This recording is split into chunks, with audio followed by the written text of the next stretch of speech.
agir. Oui, ça pointe du doigt les manques de moyens de la justice française. Oui. On sort de grandes annonces du ministre de la Justice Dupond-Moretti pour lutter contre le crime organisé et les trafiquants avec de bonnes choses sur le papier. On sort de la commission sénatoriale sur le narcotrafic. Et il faut se poser la question des moyens.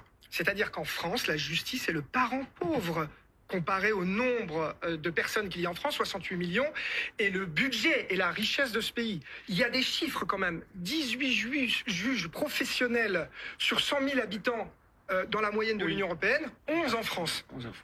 24 en Allemagne. Quand on dépense 70 € en France par personne pour notre justice hors prison, juste faire fonctionner la justice, on dépense le double en Allemagne. Donc là, il y a un enjeu. De l'aveu même du ministre de l'Intérieur, il manque 5000 officiers de police judiciaire. Si on lit un peu mieux la Cour des comptes, j'ai bien dit la Cour des comptes, il en manque plutôt 20 000.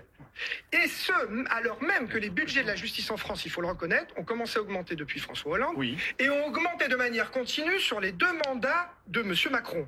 Mais ça ne rattrape pas, par exemple, l'essor démographique, parce que voilà, et le retard qui a été pris.